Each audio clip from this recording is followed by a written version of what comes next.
በሰሜን ሸዋ ሀገረ ስብከት ጥንታዊቷ የታሪክ ምንጭ ደብረ ብርሃን መገለጫ ገጸ በረከቶቿ ከሆኑ በዙሪያዋ ከሚገኙ ጥንታዊ የቅድስና ደጆች አንዱ ነው። በጠባሴ ክፍለ ከተማ ከከተማዋ ግርጌ 6 ኪሎ ሜትር ርቀት ላይ ይገኛል። በ1717 ዓመተ ምህረት ተመስርቶ በአገልግሎት ከ300 ዓመታት በላይ እንዳስቆጠረም ይነገርለታል። አሎ በረት ደብረ መንክራት ቅዱስ ጊዮርጊስ ቤተክርስቲያን የእድሜ ጠገብ ታሪክ ባለቤት የታላላቅ ስመጥር አበው መገኛ የበርካታ አብያተ ክርስቲያናት እናት አሎ በረት ደብረ መንክራት ቅዱስ ጊዮርጊስ ቤተክርስቲያን የአመሰራረቱን ነገር ታሪክ ነጋሪ አበው እንደዚህ ያስረዱለታል። የአሎ በረት ቅዱስ ጊዮርጊስ ቤተክርስቲያን በአፄ ኃይለ ሥላሴ ዘመነ መንግስት ነው የተተከለው። በወቅቱ የነበሩት ህዝቦች የሳር ቤተክርስቲያን ሰርተው ክዳኑ የሳር ነው ይኖር ነበረ። ከዚያ በመቀጠል ይህን ቤተክርስቲያን ሲኖር አሁን ጊዜው እየተራቀቀ ሲሄድ በቆርቆሮ እንዲለብስ ከአዲስ አበባ ካሉ ተወላጆች በተነሱ ጋራ በመናበብ ቆርቆሮን አስገዝተው የአሎ በረት ጊዮርጊስ ቆርቆሮ በ1949 ዓመተ ምህረት ቆርቆሮ ለብሶ በ1951 ዓመተ ምህረት ወደ ቤተክርስቲያኑ ገብቷል። ይህ ቤተክርስቲያናችን በ1717 ዓመተ ምህረት እንደተመሰረተ ታሪክ ሰማለሁ።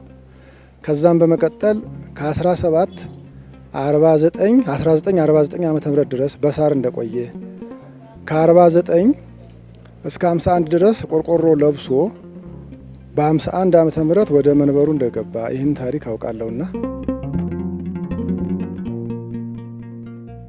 ይህ የምህረት ደጅ አስቀድሞ የተሰራው ቤተ መቅደስ ጣሪያው የሳር ክዳን፣ መሬቱ አፈር፣ ግድግዳው የጭቃ የነበረ ጥንታዊ ሲሆን በጊዜ ሂደት ህንጻ ቤተ ክርስቲያኑ ወደ ቆርቆሮ እንደተቀየረም ታሪክ ነጋሪዎቹ ምንጭ ጠቅሰው ያስረዳሉ።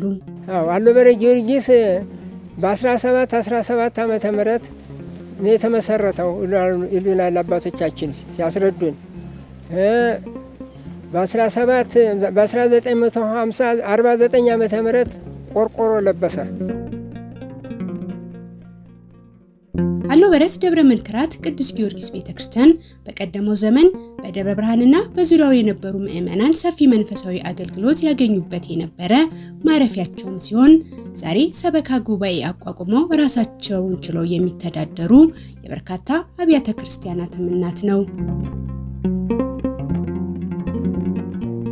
ቢያንስ ይሄ ቤተክርስቲያን የሰባት መልከኛ ደብር እንደነበረ ታሪኩን እሰማለሁ። ላይ ምልኪ፣ ጠባሴ፣ ኮርማር ገፊያ፣ አናሲና ሳንቃ፣ አሎ በረት የዚህ ሁሉ የመቃብር ቦታና የጸሎት ቦታ እንደሆነ አውቃለሁ።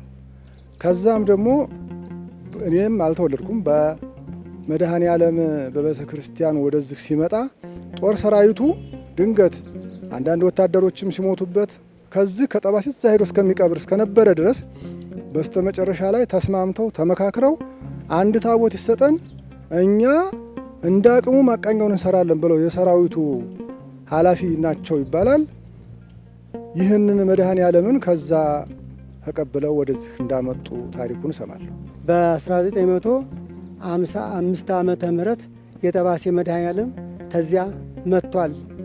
ተጠባሴ መድኃኔ ዓለም ሲመጣ ሰኔ 14 ቀን 1955 ዓመተ ምህረት ሄዶ ክረምቱ አመቺ ባለመሆኑ በትምህርት ቤት ቀበሌ በጠባሴ ትምህርት ቤት ቀበሌ ሆኖ በአግባቡ ወታደሮቹ ድንኳን ሰጥተውን እዚያ ድንኳን ውስጥ ሆነን ከሰኔ 25 ዓመተ ምህረት 1955 ዓመተ ምህረት ጀምረን እስከ ዳር 27 ቀን 1966 ዓመተ ምህረት መቃኞ ውስጥ የሚገባ ድረስ እዛ ነበርኩኝ።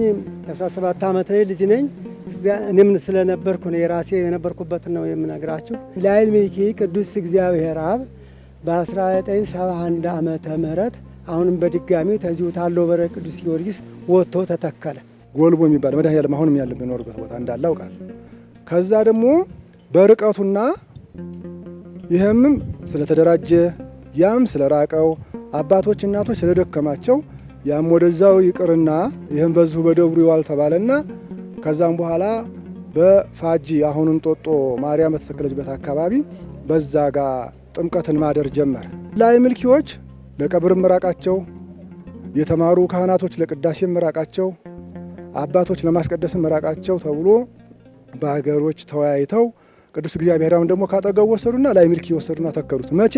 በ1972 ዓመተ ምህረት ጥር 12 ቀን ከዛ ወጥቶ ሄዶ ጥር 13 ላይ ምልኪ አስከብረዋል እንጦጦ ማርያምን። ፋጅ ላይ ደግሞ በርቀት ሽማግሌዎች ስለደከሙ ተብሎ እሷን ተተከለች።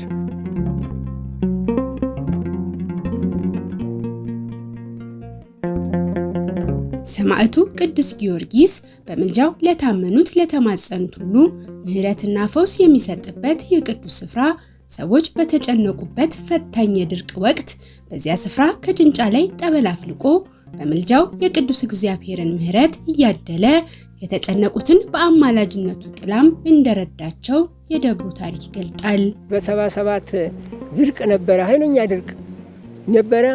አለት እንደው ይሄን ድንጋይ ያከላል እንትን ፈልቆ ጠበል ፈልቆ ብዙ ሰው ብዙ ሙራ አውርቷል። በጣም እንደው ስንል በኋላ ደግሞ እሱ ጋር ደግሞ ተወና ሌላ ጋር ደግሞ ፈልቋል። አሁንም እየፈወሰ ነው ያለው። አሁንም ታቦቱ በጣም እየፈወሰ ነው ያለው።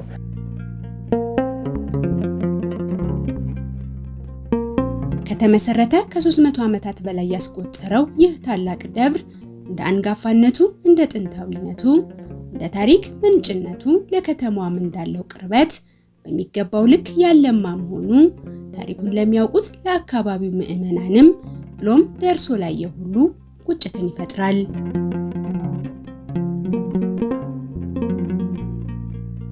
የመንገድ ችግር ለቤተ ክርስቲያኑ የልማት እንቅፋት እንደ ምክንያት በዋናነት የሚጠቀስ ነው። ይህ ጥንታዊ ቤተ ክርስቲያን በምዕመናን እንዲጎበኝ በጎ አድራጊዎችን በማስተባበር ያለውንም ሀብት ተጠቅሞ ልማትን ለማከናወን ምናልባትም እጅግ የዘገየ ነው ቢያስብልም ዛሬም ግን የመንገዱ ነገር ትኩረት ተሰጥቶት የጠረጋ ስራ ከበጎ አድራጊ ግለሰቦች ጋር በመተባበር ተጀምሯል። ብፁዕ አባታችን በህዳር 29 ቀን ሄደው ጉብኝት ባደረጉት ቤተክርስቲያኑ ለደብረ ብርሃን ቅርብ ነው። 6 ኪሎ ሜትር አካባቢ ያለው ርቀት ነው። ነገር ግን ጎብኚ በማጣቱ መንገድ ስለሌለው አሁን በቅርብ ጊዜ በአቶ ታምሩ አማካኝነት ከጎን ሆነን እያገዝነው መንገድ የተወሰነ መንገዱ እንዲያስገባ ሆኖ ብፁዕ አባታችን መተው ጎብኝተውናል። ከዚህ ከተማ 5 ኪሎ ሜትር ነው። አንጎላ ኪዳነምህረት 10 ኪሎ ሜትር ነች። ሰው በመኖሩ ሽማግሌ በመኖሩ አስተባባሪ በመኖሩ እንዴት ለምታለች እናታችን። ግን የኛ ደግሞ አስተባባሪና በማጣቱ ሰው በመግደሉ ይህን ሁሉ በማደረጉ ያለውን ተወያይተን እስቲ መንገዱን እናሰራ በማለት መንገዱን መቼ ሙሉን ባንሰራው 50% ደርሰናል። መንገዱን በማሰራታችንም እንግዳ አግኝተናል። ሌላው በዚህ ደብር አስገራሚና አሳዛኝ ነው የተባልነው ይህ የ300 ዘመን ዕድሜ ጠገብ ታሪክ ባለቤት ይህ የጥንታዊት ቤተክርስቲያን አሻራ የዘመናዊት ቤተክርስቲያን መሰረት በእነዚህ ሁሉ ዓመታት በሊቀ ጳጳስ ተባርኮ የማያውቅ መሆኑ ነው። ይህን ያህል ዓመት ሲኖር መንገድ ባለመኖሩ አስተዋሽ ሽማግሌ በማጣቱ ከታሪክ ጀምሬ ከአያቴም ስሰማ አለው በር ቅዱስ ጊዮርጊስ ጳጳስ ባርኮት አያውቅም። በአሳሳቢ ማጣትም ይሁን ሌላ ምክንያት የሊቀ ጳጳስ ቡራኬ የናፈቀው ሕዝብና ደብር የእግዚአብሔር ቀን ሲደርስ በብፁዕ አቡነ ቀሌምንጦስ ቀዳማዊ በኢትዮጵያ ኦርቶዶክስ ተዋሕዶ ቤተክርስቲያን ጠቅላይ ቤተ ክህነት የሰንበት ትምህርት ቤቶች ማደራጃ መምሪያና የሰሜን ሸዋ ሀገረ ስብከት ሊቀ ጳጳስ ህዳር 24 ቀን 2018 ዓ.ም ተባርኳል። ብፁዕነታቸው በስፍራው ተገኝተው መባረካቸው፣ የተጀመሩ የልማት ስራዎችንም መጎብኘታቸው፣ አባታዊ ቡራኬና የሥራ መመሪያ መስጠታቸው ለደብሩ አገልጋይ ካህናት፣ ለሊቃውንተ ቤተክርስቲያን፣ ለአካባቢው ምዕመናን ብሎም ታሪኩን ለሚያውቁት ሁሉ ከፍተኛ ደስታን መነቃቃትንም ፈጥሯል። ውስጡ አፈር ነበር። በአንዳንድ በአገር ተወላጆች ከአዲስ አበባም በዚህም ባሉት ተወላጆች ተስማምተው እስኪ ባዞላ እናድርገው ከሳር ይቅር ተብሎ ቀለምና ያ ባዞላው ሲቀለም ሲታደስ በመቃኞ ሆኖ አንድ ጳጳስ እንኳን ሳይበርከው ተመልሶ ወደ መብሩ ገባ።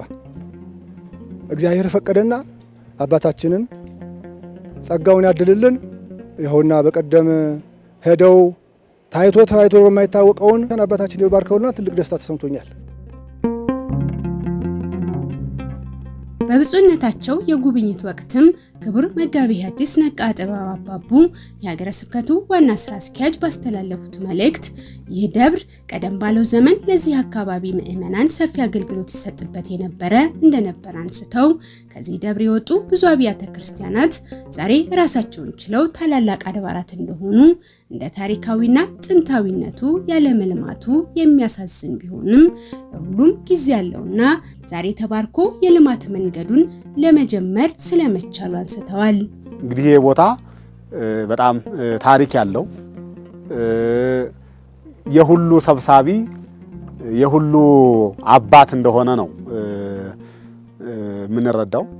ከዚህ ደብር ላይ ከዚህ ቦታ ላይ ብዙ ጎጆ የወጡ አድባራት በዙሪያው በአካባቢው እንዳሉ ታሪክ ይናገራል። ዛሬም ምስክሮች ናቸው ማለት ነው። ስለዚህ ይሄ ቤተ ክርስቲያን ለዚህ አካባቢ እስከ ደብረ ብርሃን ከተማ ድረስ ላሉ ህዝበ ክርስቲያን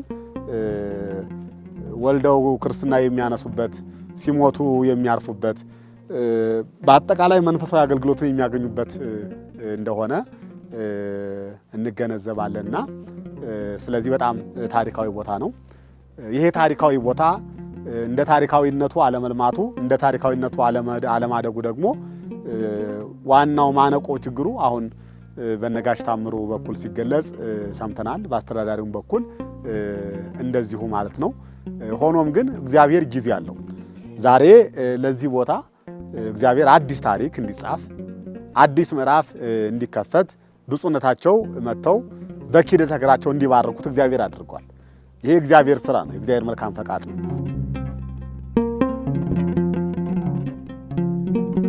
ታላላቅ ሰዎች የወጡበት ይህን ደብር ከፍ ለማድረግ ከዚህ በኋላ ያለፈውን በመተው በአብሮነት በመቀናጀት ተባብሮ ማልማት ይገባል ያሉት ክቡር ስራ አስኪያጁ ደብሩን ለማሳደግ በምታደርጉት ጥረት ሁሉ ሀገረ ስብከቱ ከጎናችሁ ነው በማለት ሰበካውን አበረታተዋል።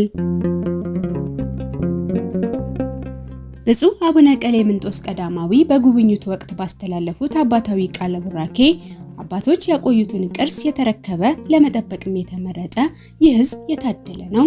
እኛም ይህንን እንድናይ ታሪኩንም እንድንሰማ ስለተፈቀደልን እድለኞች ነን ብለዋል።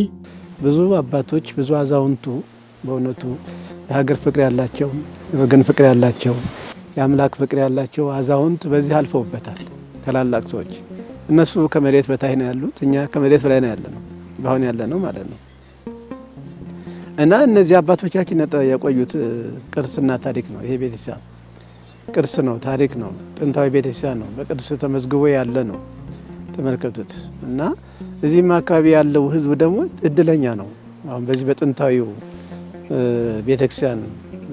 ቤተክርስቲያን የቅዱስ ጊዮርጊስ ጥንታዊው እየተባረከ ጠዋት ማታ እየተሳለመ መኖሩ ራሱ አንዱም ትልቅ ለእናንተ ሀብት ነው ማለት ነው። እድለኞች ናችሁ ማለት እንችላለን። እኛም እግረ መንገዳችን አጋጣሚ ያው ዛሬ ፈቅዶልን እድለኞች ነን ብለን ነው የምናምነው። ደረስን፣ ዛሬ አየነው፣ ረገጥን ማለት እኛም በረከት አገኘን ማለት ነው።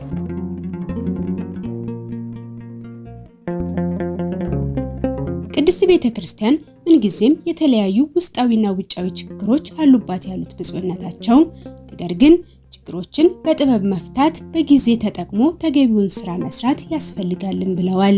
ቤተክርስቲያን ሁልጊዜ ያው እንደምታዩት በውስጥም በውጭም ያው ይኖሩበታል ችግር። ቤተክርስቲያን እውነት መንፈሳዊ እስከሆነ ድረስ ቤተክርስቲያን እስከሆነ ድረስ በውስጥም ችግር አለ፣ በውጭም ችግር አለበት። እምነት ቤት ነው። ከእምነት ውጪ ችግር የለም። በእምነት ውስጥ ያለን በግለሰብም ብንሆን ብንገባ በክርስትና እንደገና በተቋሙም በቤተክርስቲያን ችግሮች ይኖራሉ። ግን ችግሮቹ ደግሞ ጥቃቅኖች ናቸው። አብይ ወጥተው ይጎሉ ላይሆን ይችላሉ። ግን እነዚህ ጥቃቅን ችግሮች ግን ይጎዳሉ። በውስጥ አንዳንድ ጊዜ ካያያዝ ምንድን ነው ካያያዝ ምንድን ነው የሚባለው? ካያያዝ ይቀደዳል፣ ካነጋገር ይፈረዳል የሚባል ነገር አለ እና ካያያዛችን ነው የምናስባቸው ወይም መሆን የሚገባቸው ነገሮች ሳይፈጸሙ ወይም በወቅቱ ሳይካሄዱ ይቀሩና ያጋጫሉ። እንደ ሰውን እንደ አንዳንድ ጊዜም እኮ ወርቅ ነው ይባላል። ጊዜ ወርቅ ነው። በጊዜም ሳንሰራበት ባለን ተሰጦ ኃላፊነትም ሳንሰራበት ያልፍና ያ ጊዜ ወደ ኋላ ይቆጭና እንደገና ወደ ቁጭት ተረጋ ስንገባ ደግሞ ምክንያት እንፈጥራለን። አንዱ ባንዱ ላይ ምክንያት እናመጣለን ማለት ነው። ታላላቅ አባቶች በነበሩበት ቦታ እኛ ተተክተናልና ታሪካቸውን ለማስቀጠል ዛሬ በተሰጠን ጊዜና ሰዓት መጠቀምና ማልማት ይጠበቅብናል። አባቶቻችን በዘመናቸው መልካሙን ሰርተው አልፈዋል። ታሪካቸው ግን ዛሬም ሲነገር አለ።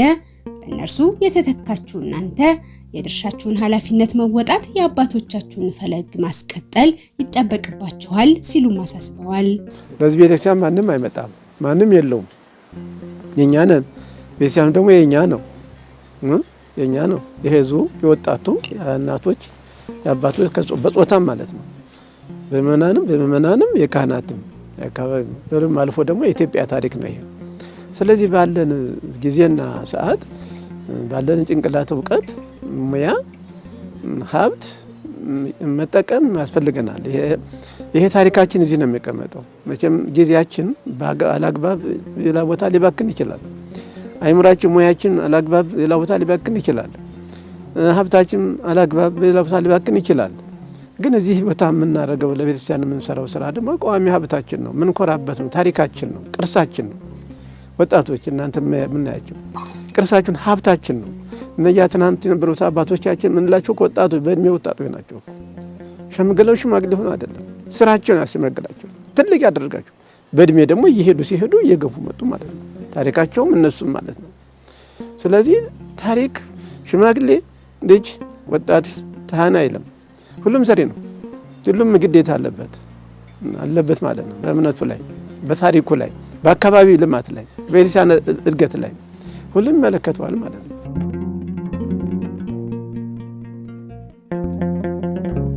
ችግሮችን በጥንቃቄ ፍቱ፣ የቤተ ክርስቲያንን ሰላም ጠብቁ፣ ኃላፊነታችሁን ተወጡ፣ የተጀመሩ የልማት ስራችሁን አጠናክራችሁ ቀጥሉ፣ መመሪያዎችን ተግባራዊ አድርጉ፣ በፍቅር ስሩ፣ ቅን አስቡ፣ ብርቱዎች ሁኑ፣ የሚነገር ታሪክም አኑሩ ሲሉ መክረዋል።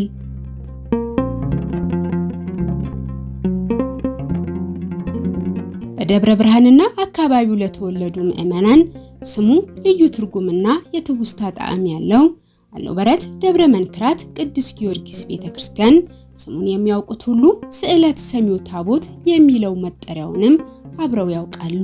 ይህ ታቦት እጅግ በጣም መሐሪና ሰሚ የነበረ ታቦት ነው። እኔ እንኳን ሳቅ በ76 ዓመተ ምህረት በ1976 77 ዓመተ ምህረት በጣም ረሃብ፣ ድርቅ፣ ዝናብ ያጣንበት ዘመን ስለነበረ በዛን በባህሩር ፀሐይ ምንም አይነት ሳር የማይበልበት ጭንጫ ላይ ነጭ ድንጋይ ጭንጫ ላይ በንቃቃቱ ውሃ መጣ ተባለ። አንድ ትልቅ ሰው ነበሩ፣ አቶ ባህሬ አስፋው ይባላሉ። እዚህ ቦታ ላይ ጠበል አፍልቅ ያለው ብሎ ለማሳይቶኛል ብለው ሲታይ እውነትም በዛ በንቃቃቱ ይመነጫል።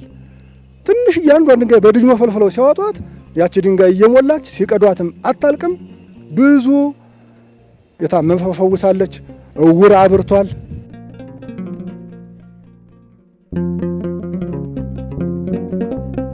በደብሩ የሚነሱ ችግሮችን ለመፍታት እንዲሁም ደጋፊ የልማት ፕሮጀክቶችን ለመተግበር ሰበካውን በአዲስ መልክ ማጠናከር አስፈላጊ በመሆኑ ሀገረ ስብከቱ በዚህ ዙሪያ ትኩረት ሰጥቶ ክትትልና ድጋፍ እያደረገም ይገኛል።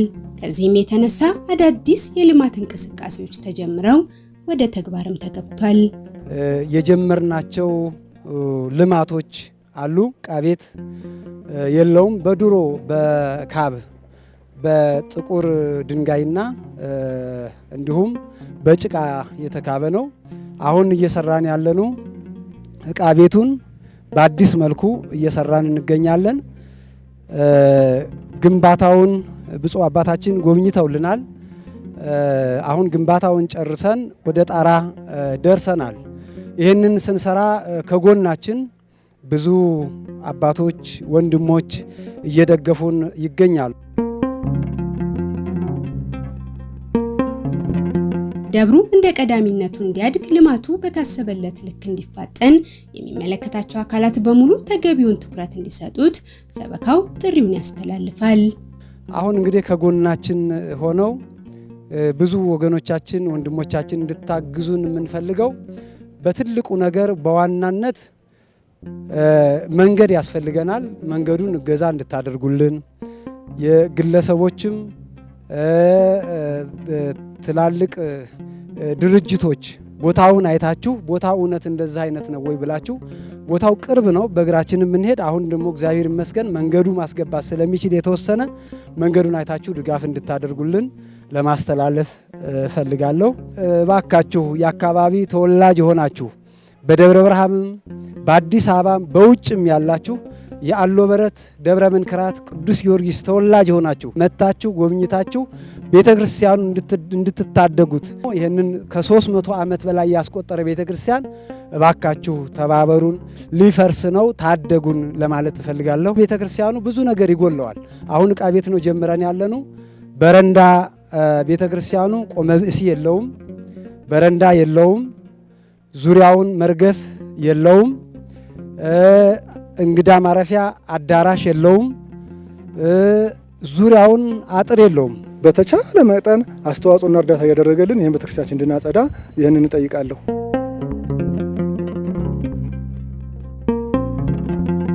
ይህን የቅድስት ቤተክርስቲያን ጥንታዊ ምልክት መጎብኘት በመንከባከብ ለትውልድ ማሻገር በተገቢው እንዲለማ መሰረተ ልማቶችን ማሟላት በሚቻለው ሁሉ ማገዝ የዚህ ትውልድ ድርሻ ነውና ሁሉም የድርሻውን ሊወጣ ይገባል መልእክታችን ነው። ሰላም።